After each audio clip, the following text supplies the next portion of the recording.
দেখো তাহলে আমি একটা রেখাচিত্রের মাধ্যমে এখানে বর্ণনা করে দিয়েছি যে ফ্রগের হার্টে কিভাবে রক্তটা যাচ্ছে বা রক্ত সংবহন কিভাবে হচ্ছে।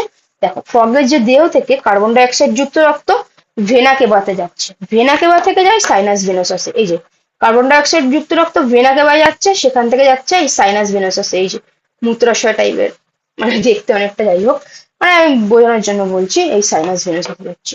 বলো, তারপর সেখান থেকে কোথায় যাচ্ছে, সাইনাস ভেনোসাস থেকে ডান অলিন্দে কার্বন ডাই অক্সাইড যুক্ত রক্ত, ওদিকে আবার অক্সিজেন যুক্ত রক্ত। এই যে অক্সিজেন যুক্ত রক্ত, অক্সিজেন যুক্ত রক্ত ফুসফুস, অক্সিজেন যুক্ত রক্ত দেখো ফুসফুস থেকে এই অক্সিজেন যুক্ত রক্ত ফুসফুসীয় শিরা, ফুসফুসীয় শিরা, এই যে ফুসফুসীয় শিরা, ঠিক আছে, ফুসফুসীয় শিরার মাধ্যমে আসছে কোথায়, বাম অলিন্দে, বাম অলিন্দে থেকে আসছে দেখো, বাম অলিন্দে আসলো, এই বাম অলিন্দে আসলো, সেখান থেকে আসছে নীল